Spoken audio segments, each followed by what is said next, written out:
বন্ধুরা, তোমরা সবাই কেমন আছো? আশা করি তোমরা সবাই খুব ভালো আছো। আমিও খুব ভালো আছি। আমার ইউটিউব ভিডিও শর্টস দেখে তো তোমরা বুঝিয়ে গেছিলে যে আমরা মাঝখানে চলে গেছিলাম মা অফ দ্য নার্সমা দেখতে। হ্যাঁ, আমি কিন্তু একদম সিনেমা লাভার নই, কিন্তু যখন এরকম কোনো সিনেমা বেরোয় সেটা দেখার আগ্রহ কিন্তু ভীষণভাবে থাকে।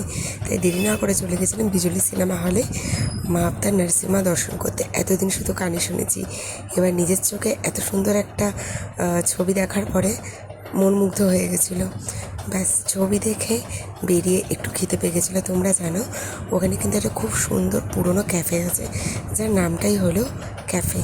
তো খিদে তো অল্প অল্প পেয়ে গেছিলো, আর আমি বাড়ি থেকে না খেয়ে বেরিয়ে গেছিলাম, কারণ অনেকটা দেরি হয়ে যেত যদি খেয়ে বেরোতাম। তবে একটু খিদে পেয়ে যাওয়াতে আমরা চলে গেছিলাম ক্যাফেতে। নিয়ে নিয়েছিলাম একটা পুডিং।